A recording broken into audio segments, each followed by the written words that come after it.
Hi everybody, happy Saturday. I hope you're having a great day. I am. My name is Lisa and we're today doing, drum roll please, Sweatpants Saturday. That means that, let me show, put on some comfy pants and we're gonna make some food and talk about some products that we have in Indri Vanilla. And if you have questions or if you're wanting to watch along live, please put it in the comments. I hope I'll be able to see them. We'll see. I guess we'll just see. Sometimes I usually find that if I'm going live from my own home, like I am today, I can see the comments. But if I'm at work, it's probably on a different network. When I'm on the different internet, it doesn't work as well. But I hope I'll be able to see them. If I don't see them live and I can't address your questions or well wishes or whatever, while we're live, I will try and go back afterwards and answer any questions that I didn't cover in the video. So anyway, let's get started. So the big thing that I wanted to talk about today were the Madagascar Wild Peppercorns. Madagascar Wild Peppercorns. That is a spice that we have featured a couple of times here in Indri's Vanilla Bean group as a group order, and they're really popular and people really like them. But because it's not our bread and butter and we need to keep them separate from the vanilla beans and some things like that, we have decided to only do these as a group order once per year as we are moving forward. The last time we had them as a group order was actually in February of 2024. So it has been over a year since we've offered them, and they are coming up for a group order on April 14th. So I wanted to do a live video today. I have a little bit of these peppercorns just left over in my personal stock. So I just thought I would show them off today, and we're going to make some food and so we can try them. All right. So, do we have anybody watching? Yep, we have one person. Yay! I just want to double check because the last time I did one of these, I accidentally started on my personal page instead of in the group. So I'm just going to double check the settings really fast. So let's just make sure.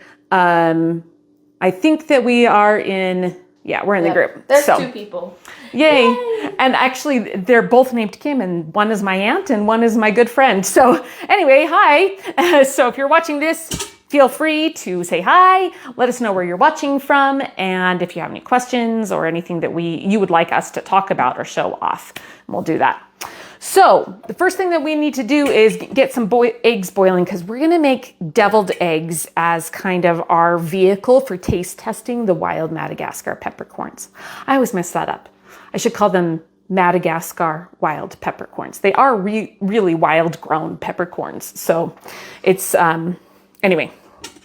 So we're going to do eggs in the pressure cooker. This is how I like to cook hard-boiled eggs. I know there's a lot of methods for cooking hard-boiled eggs. This one has come out like consistently well for me.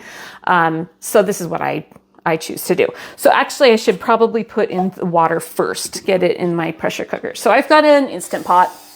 This Instant Pot's several years old. It's been through the ringer. It was well worth the investment for me. I use it a lot, but you guys, there's other brands and maybe an Instant Pot isn't a great idea. I'm going to putting in, this is a bigger Instant Pot. I honestly can't, I think it's an 8-quart. It's the bigger of the sizes. So I'm going to do 2 cups of water. If you have a smaller pressure cooker, you can get away with a little bit less water, but, the big thing when doing eggs is that we don't want the water to hit the bottom of the eggs. And then I like to cook them with the fat side up. I have seen recently people like putting a tiny little crack on the top of their egg before they cook it. I have never tried that. And I'm trying to decide if that is a method that we should try today and kind of do a comparison. If you think so, if you put a little crack in your eggs before boiling them, let me know if it helps them to peel cleanly. I have never had, when I do hard-boiled eggs in the pressure cooker, they've always been pretty easy to peel. So if if the method's working for you, then keep using that method. And I got these like little egg racks. I think I got them for like super cheap a long time ago from like Amazon. I don't know. They hold 14 eggs and that's what I use. But I've also used like a steamer basket. Like I have a metal steamer basket that goes in a pressure cooker. I've used that to hold my eggs when I'm making deviled eggs or boiled eggs. And that works pretty well too. I like these because it keeps them nice and like tidy. I don't know.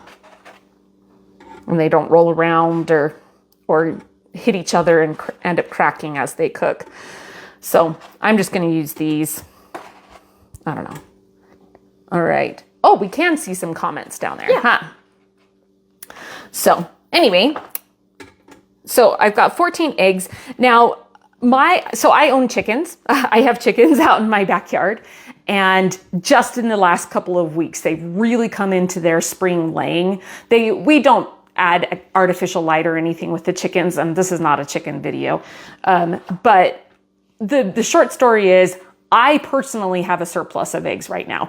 And I know that that's not the case for everybody, but I had some store-bought eggs that I had gotten. Like I get the big packs from like Costco or Sam's Club or something like that. And I had a whole bunch of them left over. So now my chickens are laying. So I was like, I need to use up all of my store-bought eggs. So I thought, let's start making some hard-boiled eggs and deviled eggs. And it's a good time of year to make them as we come into the Easter season. Maybe some of you like to boil eggs and dye them. So it's a good time to talk about hard-boiled eggs. So Cindy says that she tried the pinhole method, but she didn't really need it. Okay, so just for the sake of time, I'm not going to do it.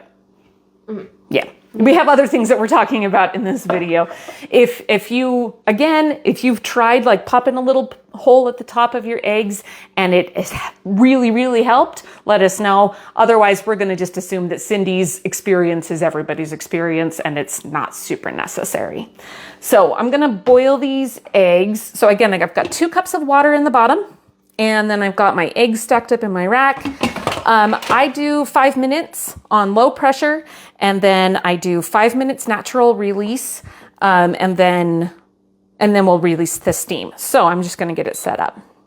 No, it's set on low pressure though. Gotta remember how to use my Pressure's on. Everybody's watching. Like literally, that was the button that I was looking for. All right, so all I have to do is just let that go.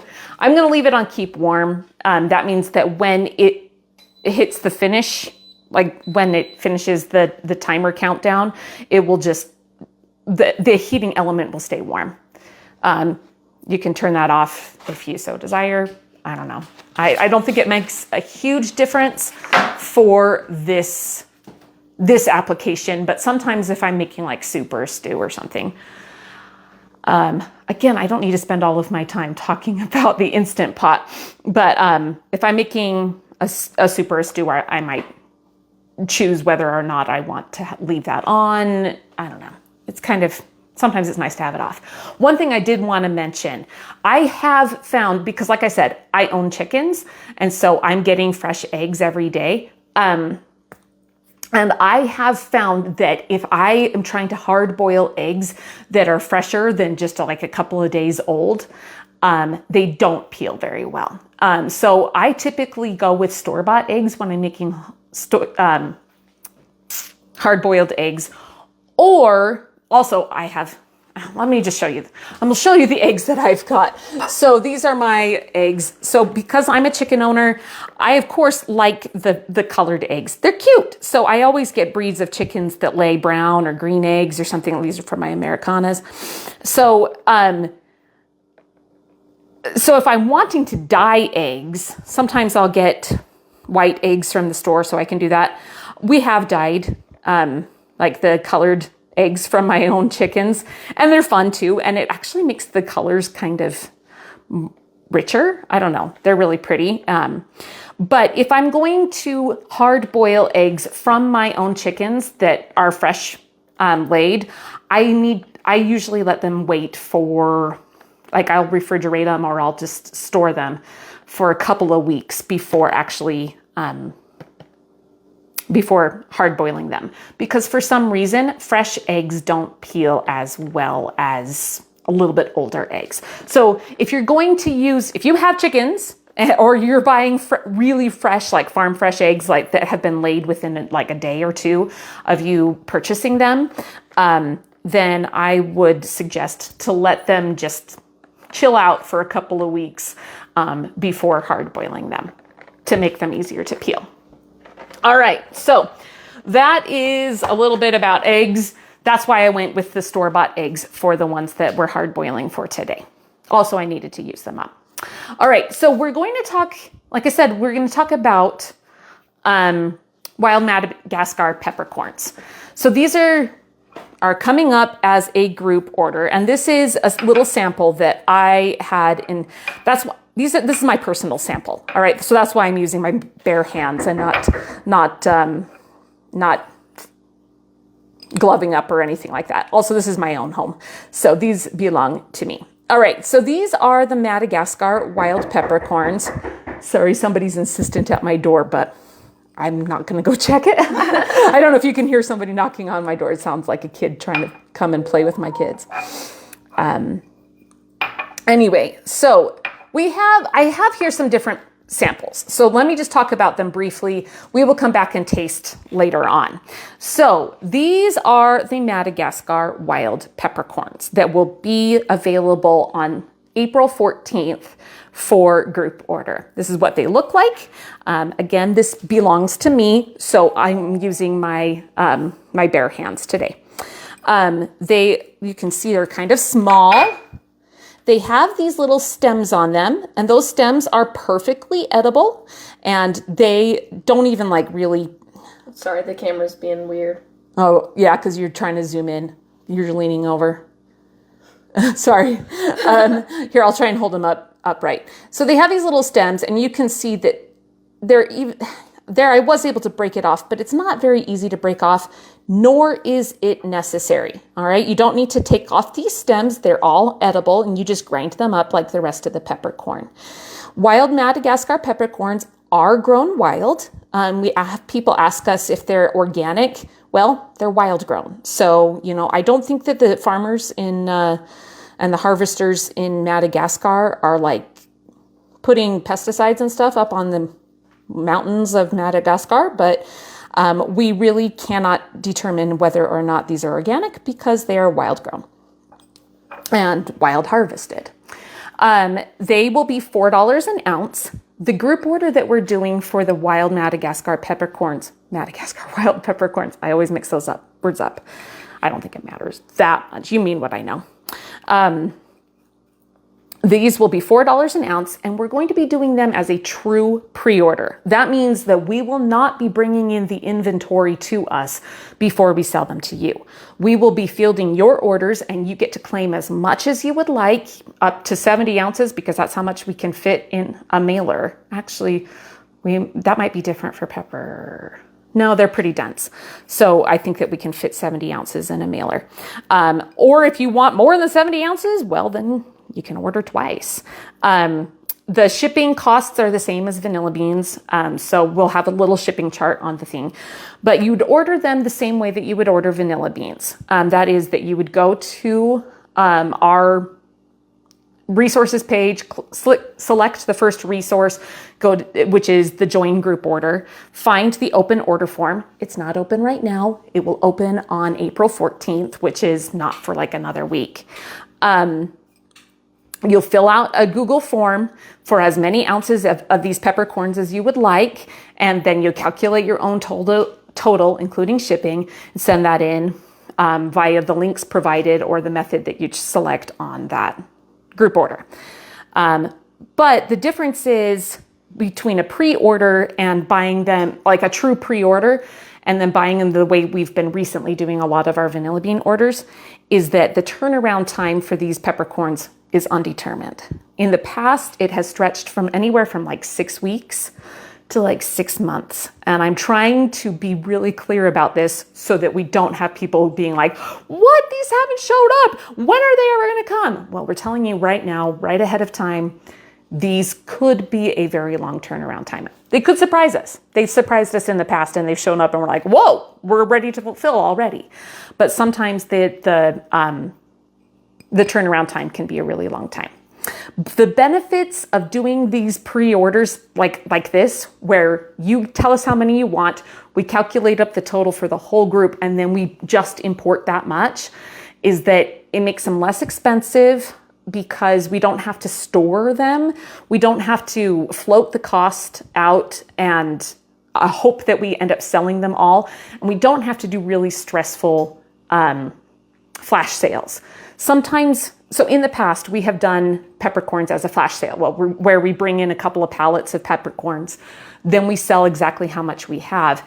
And one of two things happens. Either we sell out very quickly and people get really upset because they didn't get a chance to buy their favorite peppercorn, or they don't sell out and we end up having to store a lot of inventory. And we can't store them in the same facility as we store vanilla beans. So that means that we have to rent separate facilities to store the peppercorns, which means that the price goes up. So because of all of those things, and because it's just less stressful for us, and because we're in charge of making these choices, we've decided to do these as a once annual, one time a year, true pre-order. You'll have a full week to order as much as you would like. And then we will import them. And when they arrive to us, which again, could be 6 weeks to like 6 months, we don't know. But then we will fulfill them all and send them all to you. So, and I did want to mention, if you're a little bit nervous about that potential of like a 6-month turnaround time, which is fair, that's nerve-wracking. We do have the individual order lookup tool. It is the second resource down in our resources page. And I did link the resources page in the description of this video. And that lookup tool allows you to make adjustments to your address. So if you're ordering now and you're like, I might be moving in the next few months, or you just never know, don't worry, you'll still have plenty of opportunities. And as soon as the peppercorns get close to us, as soon as we've got tracking numbers and we know that they're on their way to us, we will let you know, and we'll give you as many heads up as we can so that you can hop on, make sure that your address is still okay, make sure that your payment information is all squared away. Although you will need to pay for the peppercorns when you place the order, not when we ship the order. So anyway, but you'll have time to double check your address to make sure it's okay before we fulfill them and send them to you. So if you have any questions about how the Madagascar Wild Peppercorn group order pre-order will work, please put them in the comments. I'd be happy to show them off or to talk about them. Flavor-wise, that's something that's fun that people like to talk about. So they're peppery, but they're not as hot as your just standard black peppercorns that you would get at the grocery store. I feel like there's like an herby component, like sage or maybe basil. We really like them on tomatoes or cheese. They make a fantastic caprese salad topper. Really good. Or with eggs, like we're going to do today. But I did want to show some of the other peppercorns that we also have. So these are the wild ones. Sorry, hang on for the ride. The camera's on a gimbal and it doesn't like being turned sideways. These are white peppercorns, and this is an indrevanilla.com exclusive. This is not something that we're currently offering as a pre-order or as a group order. And these ones have a little bit more of a lemony smell to them. I don't know. They're hard to smell because they're not really crushed up. And then these are cubeb peppercorns. And you can see they also have a little tail on them, but they're a little bit chunkier than I don't know if you can, we'll do this kind of a thing. Cubeb peppercorns in my left hand, and then my right hand has the wild peppercorns. So you can see the cubeb peppercorns are bigger. The cubeb peppercorns also have kind of a rosemary lemon kind of a aroma to them. And then the Wild Madagascar are more like sagey and peppery. The cubeb peppercorns and the white peppercorns are retail exclusives. So those are both available on indrevanilla.com. I just wanted you to see, because sometimes people have shared photos of like the cubeb peppercorns and people thought they were the wild peppercorns and got kind of nervous about that. They are different. These ones are only available on indrevanilla.com. Well, we're going sideways again. And then I also wanted to just show what like black peppercorns from the grocery store look like. So these are just some black peppercorns that I've got. Whoa.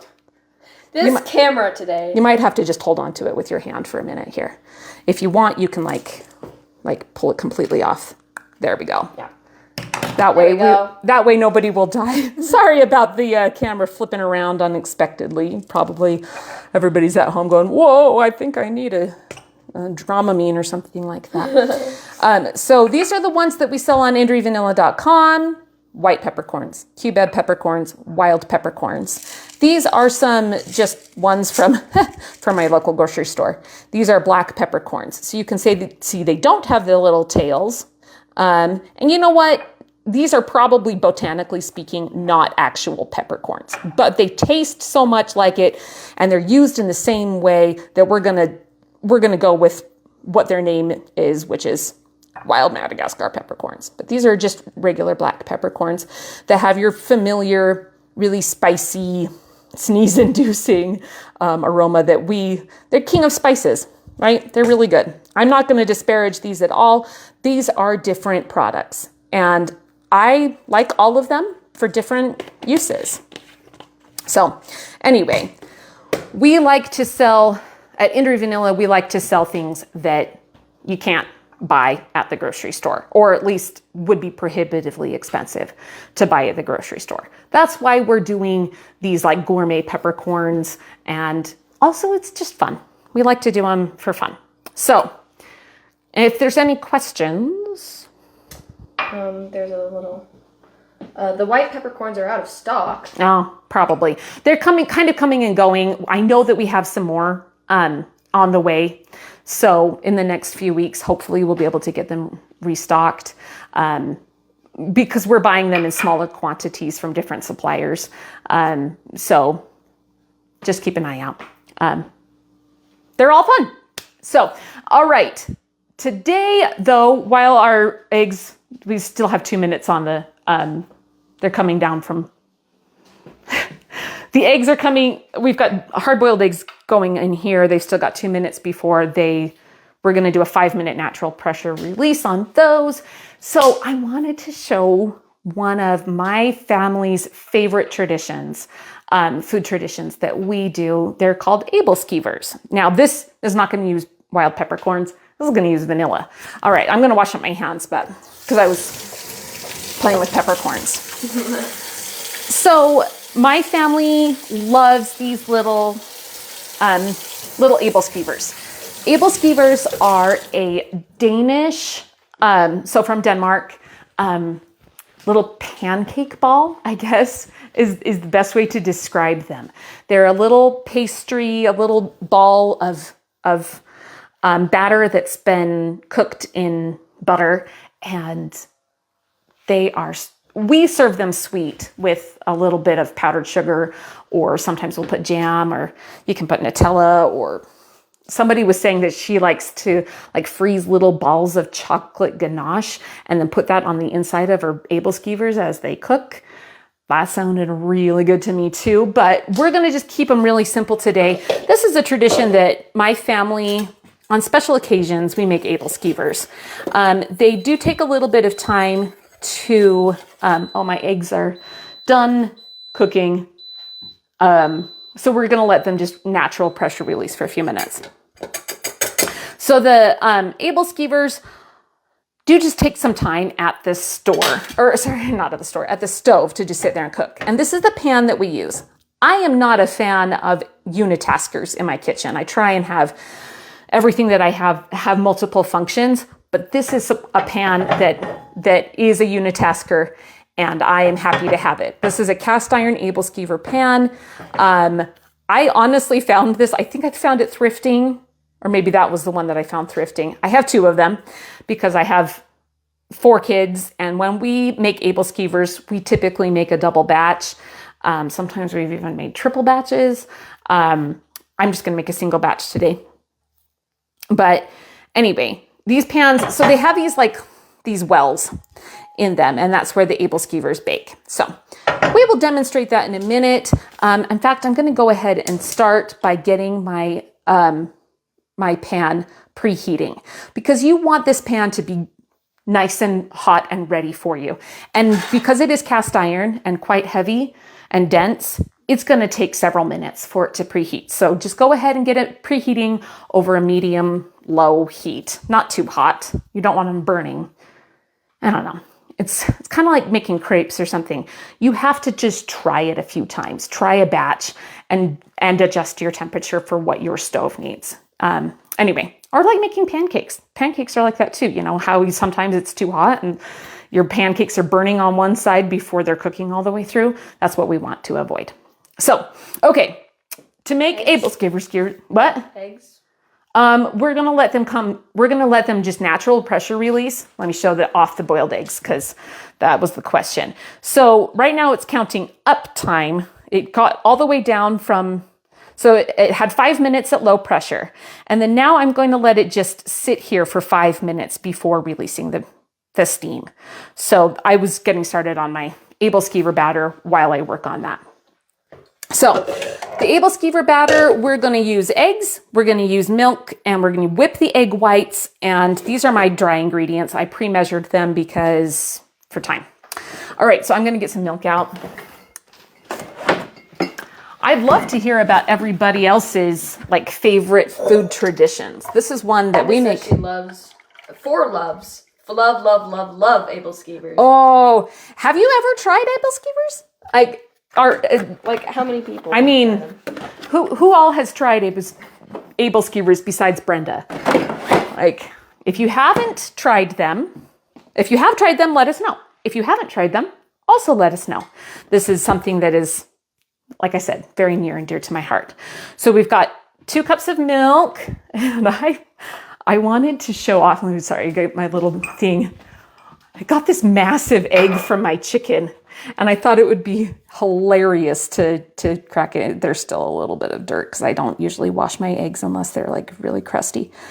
But I don't know if you can see. So here's one from the other size, a normal size, and then Kelly's never even heard of Aebelskivers. Well, I hope you're in for a treat because they're really fun.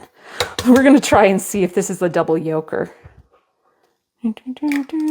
It is! Look, we had 2 yolks. Ha! That's awesome. But the question is, does that count as 2 eggs? I need 4 eggs for this recipe. Does that count as 2 eggs? That counts as 2 eggs. You think that counts as 2 eggs? That's a big egg. That counts as 2 eggs. That was awesome. All right, so we're going to put the egg. I'm going to just have to separate these with my fingers. Ew. I promise I just barely washed my hands, and I will wash them again when I'm done. So I'm putting the yolks in here, and I'm putting the whites in here because we're going to whip the egg whites so they get nice and sorry. It is really hard to talk about what I'm doing and do it at the same time. Separating eggs. That's what I'm doing. So we'll talk about how they're going to behave in the here's another kind of big one. Oh, sorry. White goes in there. I like separating into a separate bowl because when we are whipping egg whites, we need to make sure that there is absolutely no egg yolk or fat in the egg whites, because that will prevent them from being able to build up air and whip up nicely. So if you separate your eggs or crack your eggs, especially when you're using farm fresh eggs that just came from the chicken coop, like I am today, I like to crack my eggs into a little separate bowl so that I can just make sure that I don't end up with egg yolk, or if there's something wrong with one of the eggs, Now, I don't have a rooster, so there's no chance that I've got fertilized eggs, but anyway, it's just always a good idea. It's a little insurance policy, just crack it into a separate egg. Or into a separate bowl. So we have egg whites and we have egg yolks, and I'm trying to remember all of my steps. Oh, shortening. Hang on, I gotta get some shortening out and get it melting. That means that that bowl that I just cracked my eggs into, I just remembered I was going to use that to measure and melt my shortening in. All right, so this recipe, I did include all of the recipes for this in the, I'm just gonna kind of eyeball my shortening here. We need 1/4 of a cup of shortening. I included all of the recipes in a Google document that I've linked in the description of this video. So you can go over there and check them out. It's hard. There's often a character limit on the descriptions of these videos. And so when I'm putting in multiple recipes, sometimes I run out of space. And so it's just a little bit easier for me to put them in a separate document and then link that. But I will try also to put them like in the comments or something like that if you're having a hard time opening them up. So we're gonna do melted shortening. And every time I use shortening in one of the videos that I've done or a recipe that I've done for Indri Vanilla, the first question is, can I use something else besides the shortening? Or do I need to include the shortening at all? I have not field tested all of these. I have tried these Aebelskivers with coconut oil instead of shortening. The texture was not as great. And I have also accidentally left out the melted shortening and the texture was really not as great. So I'm going to ask you to do your own research. If you want the answer to that question, you're going to have to figure it out yourself because I'm not willing to sacrifice even one Aebelskiver without melted shortening. That's just a me thing. And I do intend to eat these Aebelskivers. So, sorry, I got to wipe off the shortening wash them off my fingers here. So, we're using eggs, milk. My dry ingredients include flour, salt, a little sugar, and some baking powder. Again, the full recipe is in that link, or that document that I linked. So, it's time to get the eggs out. Woo! Okay, so pause on the Aebelskivers. I'm going to turn this away so that I'm not getting steam up on the bottom of my cabinets, which I just don't like to do. There's not too much steam left.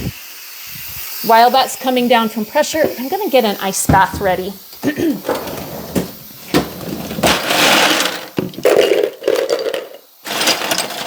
I'm making hard-boiled eggs so that I can make them into deviled eggs that we can put our wild peppercorns on so that we can taste them with the wild pepper. And I forgot to find my little egg remover. I'll just have to use this guy. Hopefully this will work nicely and I won't drop any eggs because that would be embarrassing. So I'm just putting together some ice, a little bit of cold water so that I can make a nice ice bath for my eggs. Because now that these have finished cooking, the hard-boiled eggs, we want to stop them from cooking more. Overcooked eggs do not peel very well. The yolks turn pretty green and are drier. So we just want to finish these cooking. I cooked these on low pressure. This is my Instant Pot. Low pressure for 5 minutes. And then we let them natural release. The goal was for 5 minutes. But like a rookie, I did not actually turn on a separate alarm. So they went for like 8 minutes before I finished the natural pressure release. So anyway. I'm getting every single egg. Every egg. Don't make them sick. And we'll just kind of settle these down into the ice water bath and just let them cool off for a while so that we can handle them. The method that I'm doing here, well, pretending to do here, is called the 5-5-5 method. 5 minutes low pressure, 5 minutes natural pressure release. That means that you just don't release the pressure. You just let them just kind of sit there. Once they've beeped and they're like done with their pressure time, you'll just let them sit there for 5 minutes, and then 5 minutes in the ice bath. So now they're in the ice bath. They'll probably end up being longer in the ice bath because we're making Aebelskivers too. And that doesn't bother me. But what I would recommend for really easy peeling eggs is that peel these within about 15 to 20 minutes tops from when you finished cooking them. Peel them right away, store them peeled. Don't store them in the shells. I mean, unless you're making them into like hard boiled or like dyed Easter eggs or something like that. But if you can, peel them right after they finish cooking, because the longer that they sit in their shells, the more chance that they have to re-adhere to the side of the shells, and that makes them really hard to peel. So for the easiest to peel eggs, my tips are use not fresh eggs, use ones that are a couple of weeks old. Cook them, don't overcook them, just cook them for like 5 minutes in pressure if you're using a pressure cooker. And then get them into an ice bath as soon as they're done with their whatever method of cooking that you're using. And then peel them as soon as they're done cooling off so that enough that you can handle them. So those are my tips for that one. All right. The shortening looks like it's melted. The pan is plenty warm. I just have a tiny bit of water on my fingers from moving the eggs into the ice bath. And you can tell that I actually probably am overheating it. So now we're going to finish assembling the Ebelskiver batter. So 4 eggs separated. We've got the eggs yolks in here and the whites in here. And I just realized, I think that you're supposed to actually put the sugar in with the eggs, but I put the sugar in with the dry ingredients. Whoops. Okay, so we're just going to whisk these until they're nice and kind of, this is just the egg yolks. And if you're doing this on your own, well, then maybe you'll remember to add the sugar to the egg yolks. But we just want them to be nice and broken up and kind of ribbony. We're not taking these all the way to ribbon phase, but we don't want lumps or chunks in there. So we're just going to get those started. Now we have our dry ingredients, which are flour, and then I put the sugar in here. Whoops. Baking powder and salt. I'm using all-purpose flour today. And then I've got 2 cups of milk, and I'm actually going to go ahead so I don't forget this because I always do. I'm going to add a teaspoon. Okay, it's more like 2 teaspoons of vanilla. Okay, more like a tablespoon of vanilla extract to the milk, just so that I don't forget to add it. So now what we're going to do is we're going to add a little bit of the dry ingredients and a little bit of the milk, and we're going to kind of alternate back and forth between those. So that it can just stay really, really smooth. So I usually do this in about thirds, get those started together, but as you can see, that just gets lumpy pretty quick when I add the dry ingredients. So now I'm going to add a little bit of the milk. I have honestly never tested this recipe, like what happens if I add all of the flour and then I add all of the milk and I don't alternate it back? Does it really get lumpy? I've never wanted to mess it up because this is such a family favorite that I usually have family members waiting on me, and it's like, this is something that we look forward to every year. It's something that we request for birthday gift or birthday breakfasts, or I don't know. We have them around this time of year.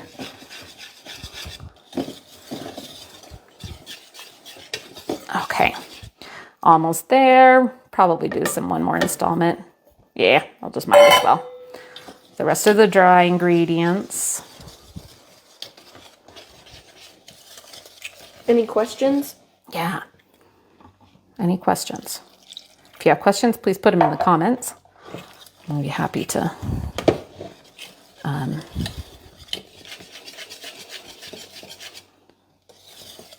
Yeah. Don't forget about the pan on the stove. Yes, it is preheating, and it's on low, so it is steaming. I might even turn it off for just a minute so that it can kind of cool off a little bit. As I should have suspected, talking on the camera, doing a live video just takes longer than you anticipate that it will. But anyway, I think I have probably eaten Aebelskivers, certainly 2, probably more like 3 or 4 times a year for my entire life. And this is something that's just really, really special. So we have the dry ingredients and the milk, and the egg yolks all kind of whisked together. We're going to now whip the egg whites to stiff or medium stiff peaks. So I'm going to have you back up just a little bit so that we don't need to. It's going to get noisy. So anyway, tell me about some of your favorite family food traditions. What are things that you do for birthdays or for special occasions that maybe nobody else has ever heard of? This is one of them for us. I know that each of my siblings owns at least 2 Aebelskiver pans.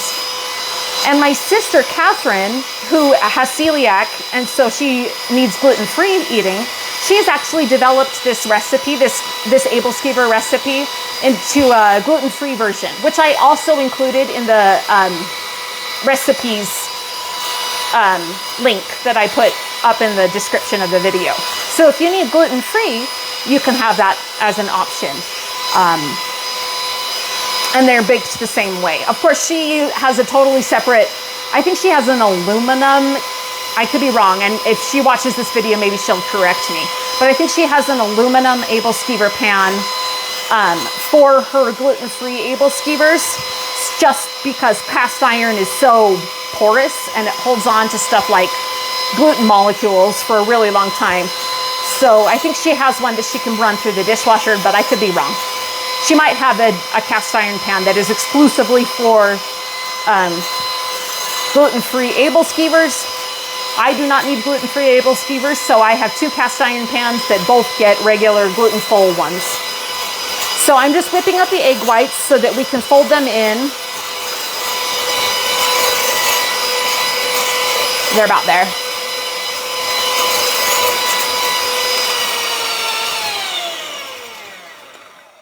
So yeah, that's about where we want them out. So they're kind of medium stiff. They're not super stiff.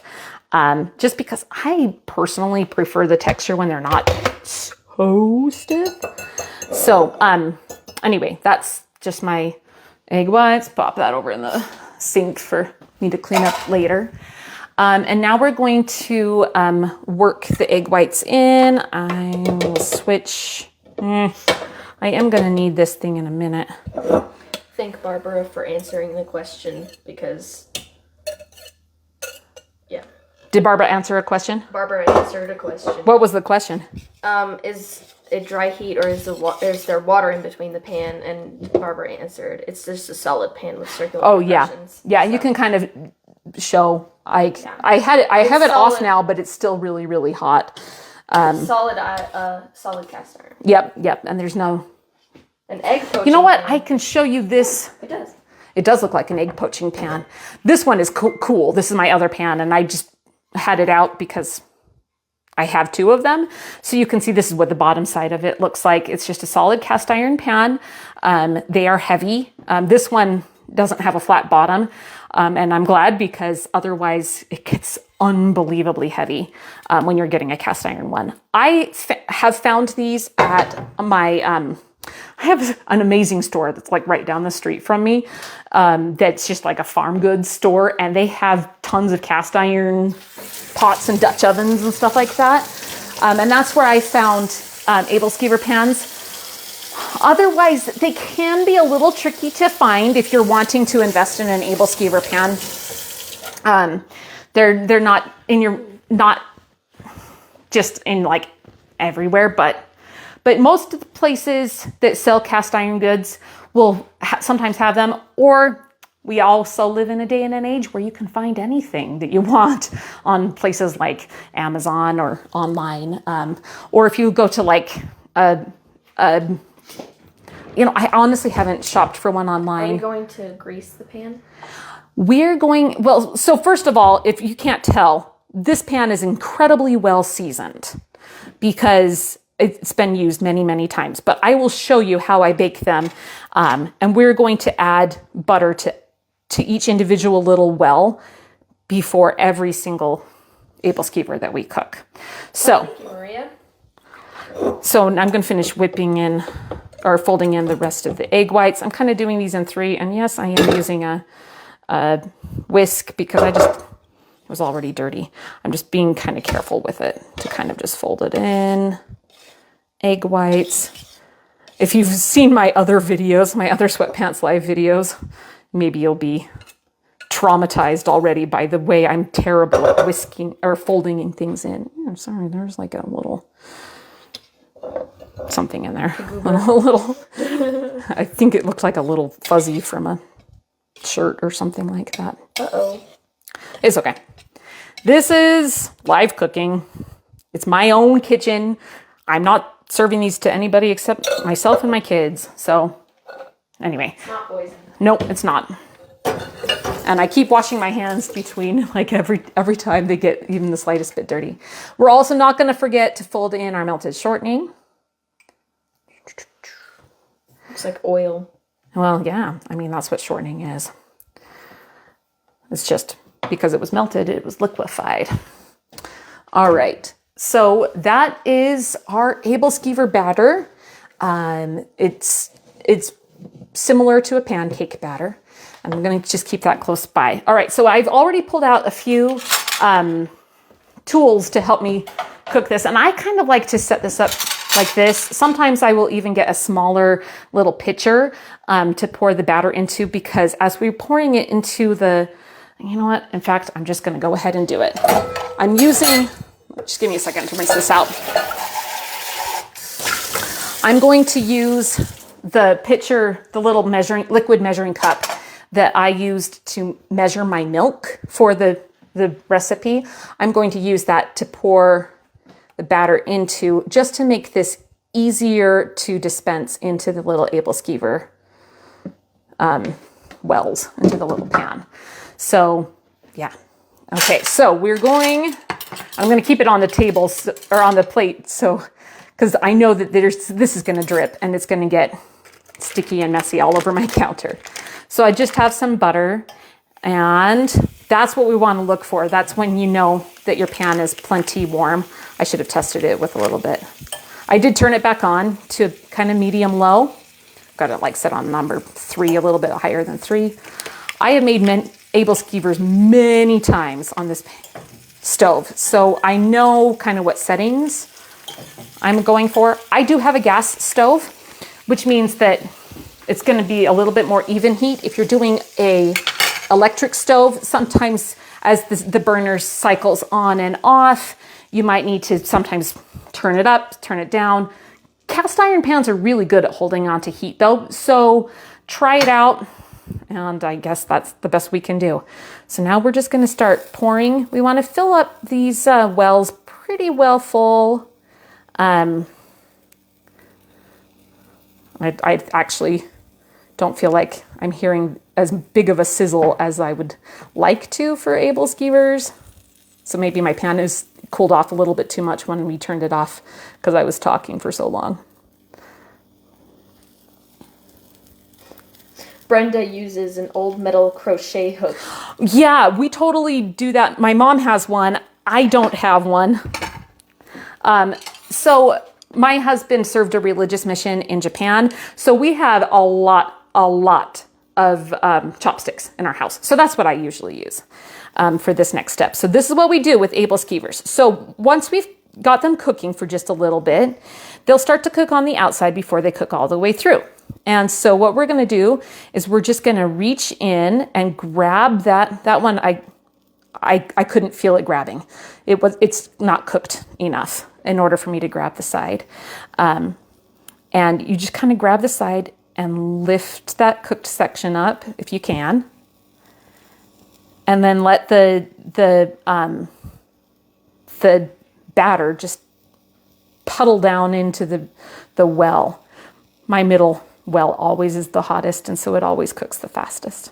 It's just how it goes. And so I'm going to try and shift the pan. It was too hot, so I turned off the stove, and then now it's too cool of a pan, but it's okay. It'll get there. It's probably better to have it be too cool than to be too hot, because you can cook it for longer, but if it's burning on the outside before the center is cooking through, that's just not good. Once you get it so I usually do about that much of a turn. I don't know, is that a quarter turn? Is that a half turn? I don't know what that looks like. But when I get it to about this phase, I kind of have to assess how much batter is in each one ready to go. This one is just taking its time over here.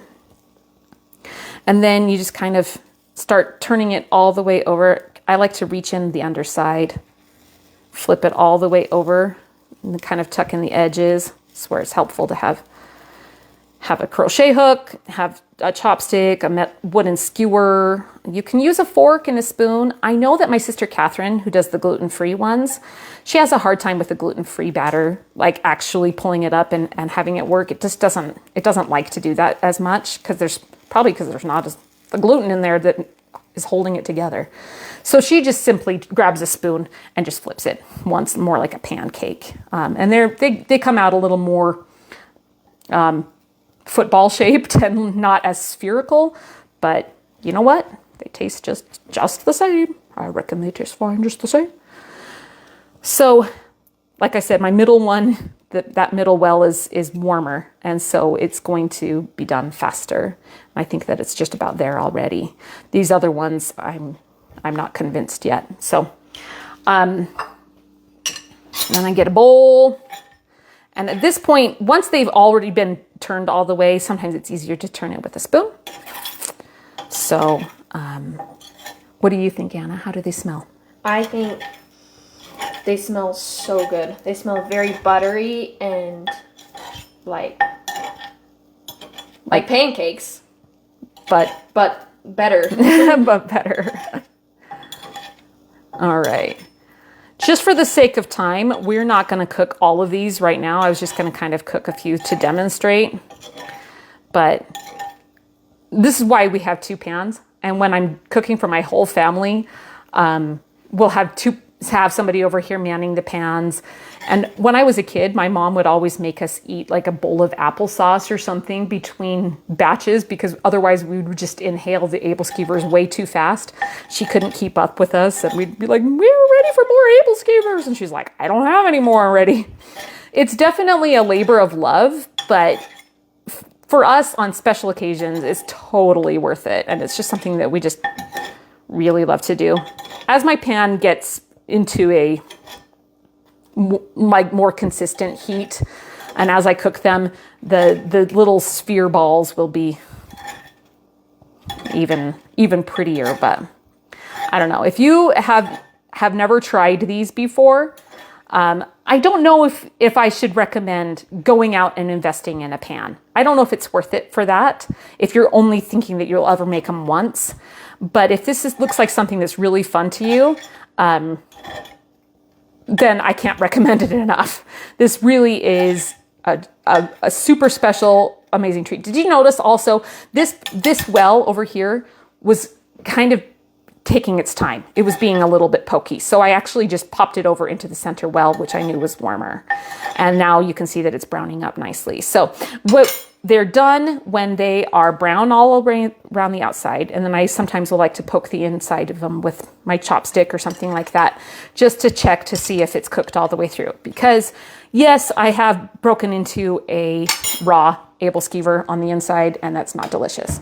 I'm going to turn off my pan because we're going to go make deviled eggs, but then I will definitely be coming back and cooking the rest of these. And just to demonstrate, this is how we eat them. Vicky says that they look delicious. They are so good, and they're really hot right now. So I'm going to try and dig down to the one that came out very first. So that's what they look like on the inside. See, they're so tender and so soft. Such a great, we love putting butter in you put a little bit of butter, and then I'm kind of a purist. and do it just like how I always have, which is just a little bit of powdered sugar. But I know that some people, when there's cooking, they put a little dollop of Nutella or jam on the inside and then kind of pull the batter over top. Or you can also put jam in it at this point if you want jam on there. And that's what we look like. All right. My mouth is totally watering.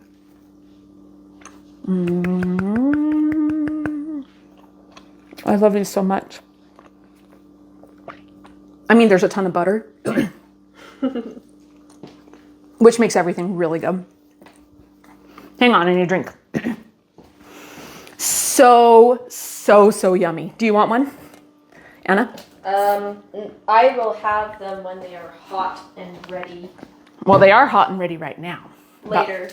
All right, so. I want deviled eggs. I'm gonna have one more. Cinnamon sugar is great on them too, says Darlene. For sure. They are such a family, such a treat.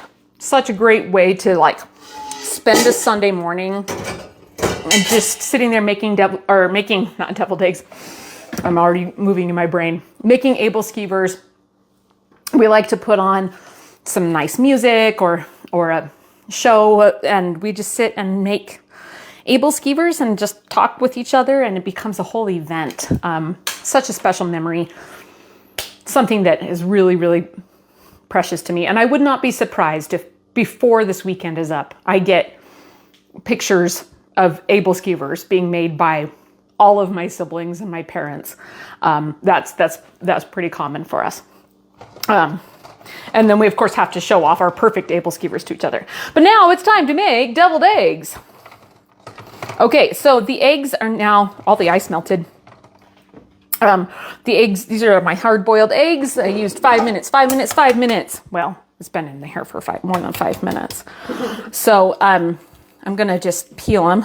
Hopefully don't get disturbed by all the dirty dishes that we've been using already today. Oh, look how easy those peels come off. This is just like, that's the goal. And I've always had good results when I use not super fresh eggs. And it's like the one time that we're like, don't use fresh eggs. And what I mean by not fresh eggs is use eggs that are like a week or two old, not 2 days old, you know. I need a plate or something to put them on. Good idea. All right.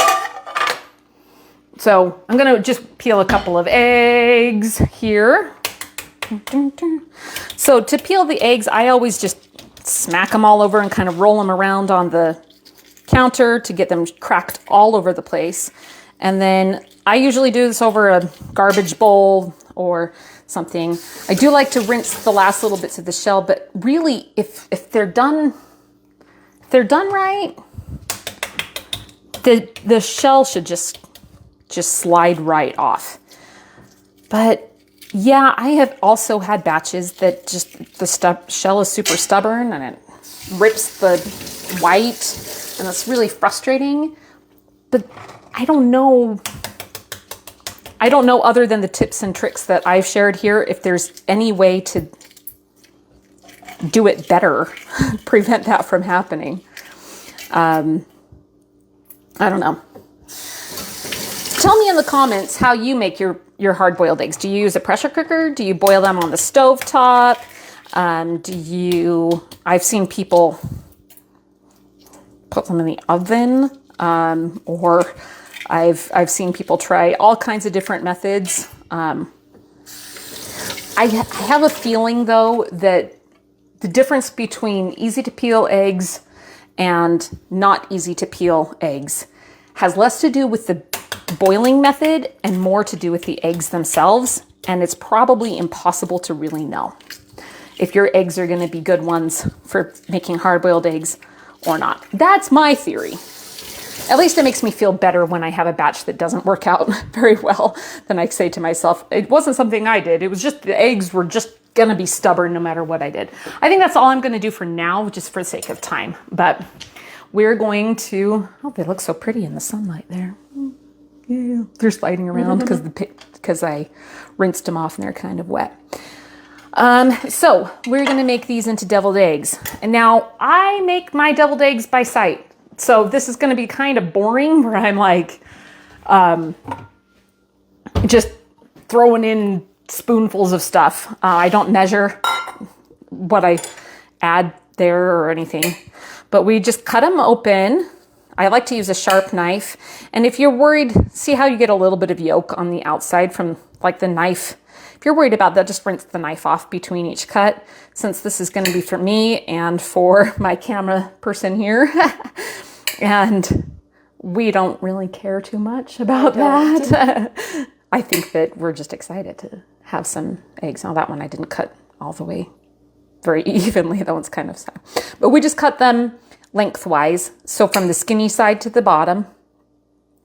And eggs naturally have a little air pocket in the raw egg. They have a little air pocket where the chick would breathe. These are not developing eggs, but that's kind of how they're, that one all went overboard. That's just kind of how they're made. And so I like to use that when I'm cutting them to kind of rest it on there. Anyway, from that fat side. So I'm just going to pop out the egg yolks. I think most of us have probably had deviled eggs before. If you've never had deviled eggs, let us know. And we'll all go, what? You've never had deviled eggs? You must not be American. Maybe you are. Maybe you just never had deviled eggs. I don't know. I thought these would be a really good vehicle for trying those peppercorns, the wild Madagascar peppercorns, because they're a simple flavor. And I also asked my kiddo who's holding the camera and said, do you want poached eggs or do you want deviled eggs? And she said, deviled eggs. I think we like deviled eggs. There are so many fun variations too for deviled eggs. I'm going to just keep them super classic and simple today with just mayonnaise and mustard.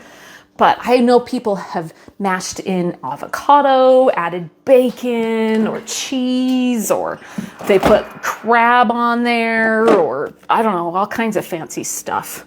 So if you are one who has a variation of deviled egg that you really like, please share it with us, because that's fun. All right, so I'm going to get out some mayonnaise and some super fancy mustard. It's actually not super fancy. I'm giggling. So I got this mustard, this Dijon mustard, as a souvenir when I visited Paris with my sister a few years ago. I guess it was about a year ago. And it was like, it's from the Carrefour. It wasn't like we got it from Dijon, but I mean, it's in French, so it's got to be more authentic than the stuff that I buy in the squirt bottle here at my local grocery store. I don't know. We just liked that it comes in these like glass cups with these lids. You don't have to have fancy mustard from Paris in order to make deviled eggs. I'm only using that one for this job because I literally ran out of every other kind of mustard except for like honey mustard, and I didn't want to add anything sweet. So to make the deviled eggs, I just mash up the egg. I'm using just a fork to mash up the egg yolk. Who likes deviled eggs? Let us know. Yeah. Read off some of the comments. I think most of the world enjoys some of the deviled eggs. Sort clear back to the times of the Romans. Vicky says that she has a big chili, and I don't know how to pronounce that word. Oh, your hand's in the way. Oh, sorry. Sopapillas. Sopapillas family dinner. That sounds really good. 14 pounds of ground turkey. Wow. And 5 batches of sopapillas. Nice. Sounds like you've got a big, happy family. Sopapillas are awesome. Another fun family tradition, food tradition. Everybody's like, I love deviled eggs. Me too. Got to get this fancy French lid. We're going to add. Fancy. So I added that much mayo, and you saw how well I measured. I'm guessing it's about 1/4 cup, maybe up to 1/3 of a cup. I'm going to add a nice big spoonful of this Dijon mustard. This is just Dijon mustard. Just because it came from Paris and comes in a glass jar does not mean it's not just standard Dijon mustard. That is. I wanted a little salt and pepper, but we're not going to use black pepper. Today we're going to use wild Madagascar peppercorns. I'm going to add just a little pinch of salt there. From my cool little salt well that I got from Bluff Fort. My parents just got back from spending about 1.5 years serving in Bluff Fort. So got that there. Let's see, peppercorns. So I'm going to reload this. I had white peppercorns in here before, so I need to refill it with my wild peppercorns, which we're showing off. Which is the whole point of this whole video today, was just to talk about these wild peppercorns. These are coming up for group order on April 14th. So not 2 days from now, Monday, but a week plus 2 days from now, Monday. And these are oh, by the way, I didn't tell you that what I had in that jar was 1 ounce. Or sorry, in this little thing. I actually weighed them out. So that was 1 ounce. So when you are saying how much is in an ounce, that's how much it was. So if you can just remember in your brain how much there was in there, that was 1 ounce. And that will be the unit that we sell them by. They'll be $4 an ounce. All right, so I'm just going to crack a few of these. So you can see this is just a normal pepper grinder. And I'm cracking them whole. I did not toast these. You can toast them, but you don't have to. All right, and then now that I have cracked them, what do you think? Oh, I can smell them from here. They smell so good. Yeah, cracking them definitely makes them far more aromatic. They have kind of a bit of a sagey, peppery smell. So they work really well with things where you might want that kind of herby flavor. They work great with fresh vegetables like cucumbers, tomatoes, straight from the garden. Yeah, out of this world. And these are great on poultry, chicken, turkey. They're also great on fish. And I cracked up. You just crack them whole. You can see that there's still a few little pieces of the stem in there. That doesn't bother me too much. If you want to get rid of those kinds of things, the stems are completely edible. But if that texture is not what you're looking for, try and find one with a finer grind. You can also grind these up in a spice grinder or in a blender. Just pulse it until it's the texture that you're looking for. They should be just fine. Like any ground spice, though, they start losing their flavor the second that they're ground. So if you're going to do a spice grinder or something like that, I might recommend just doing small batches, just the amount that you're kind of looking for that day or for a couple of days worth of pepper. But yeah, you can use these like any other, like regular black peppercorns. And I'm just going to sit here and mash it together. I was going to try and find a piping bag to pipe these into the egg whites, but I couldn't find one and it was time to get started. So I think we might just have to spoon them in. Which is perfectly fine because they taste just the same. Yeah. If I was doing this for a church picnic or something like that, and I really wanted to show off how amazing I am, then I might... Actually, I'd probably just rope my kids into like, hey, you assemble them and then you guys can show off how amazing you are. We'd pipe them in with a star tip and make them all pretty and maybe put a little piece of parsley on the plate or something beautiful like that. But also sometimes you just want to eat something delicious and it's not all about the decorum and what it is. I do like to mash these until they're as smooth as I can. You can do this in the blender or food processor too if you want them really, really, really smooth. Just kind of up to you, what you have time for, what you're feeling. So we've got a little bit of that wild peppercorn in there. I probably added, roughly a teaspoon, maybe a half a teaspoon of ground wild peppercorns in there. And they smell good. They do. They smell really nice. I'm going to use a tiny, tiny little cookie disher, ice cream scoop thing. I'm just going to kind of scoop in there about, I don't know, a little half scoop, 3/4 of a scoop. Well, that one's really full. Because it was such a tiny thing.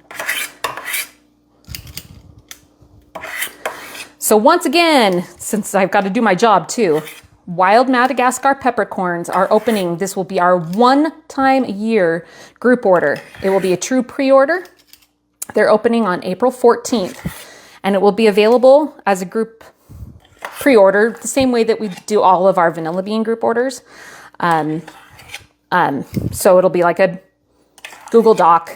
It'll be available for 1 week. You can order as much as you like during that 1 week. It will be a true pre-order. After the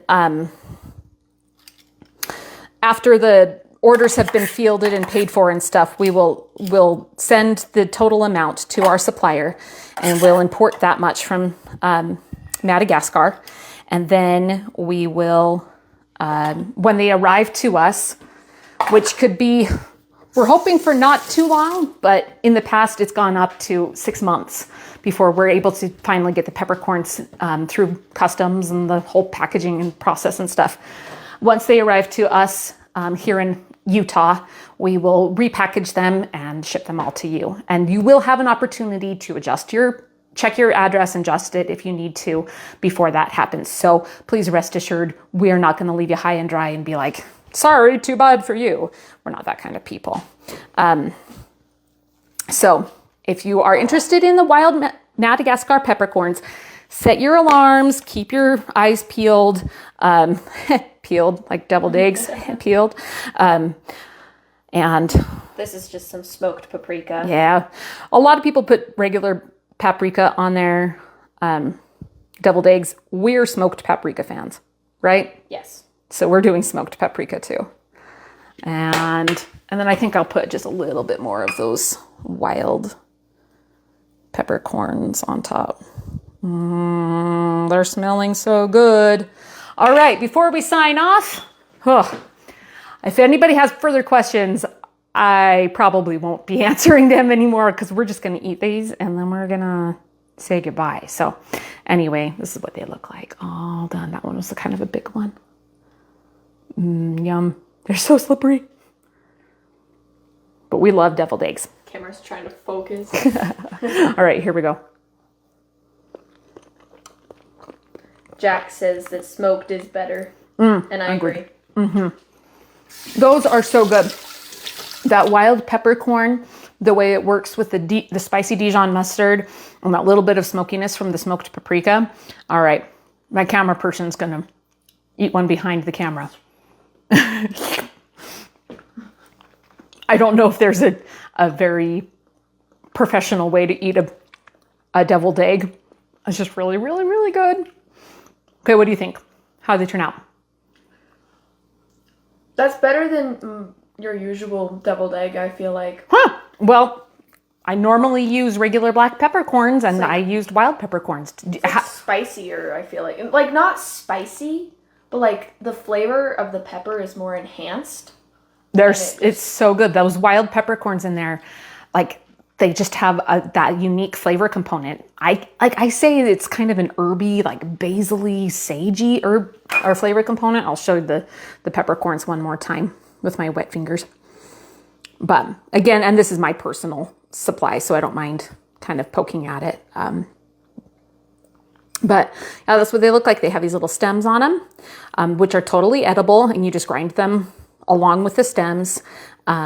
And I started with an ounce.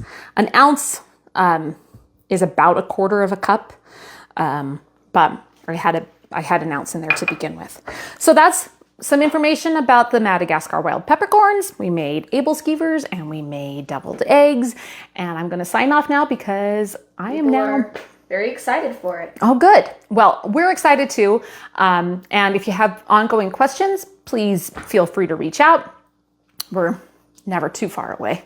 Anyway, have a wonderful week, a wonderful weekend. Oh, I did never mention the current group order will still be, which is for Madagascar bourbon cure vanilla beans, will still be open through April 13th. So if you're wanting vanilla beans, those are still available for you. And then the peppercorns will open after that for a week. And we have other things that are amazing that are happening. Stuff at indrevanilla.com, our retail site. We're working on t-shirts. We've got a lot of cool stuff happening. So anyway, hope you have a wonderful week. Please let us know if you have further questions. And if you try Aebelskivers, let me know. All right, we'll talk to you later. Bye.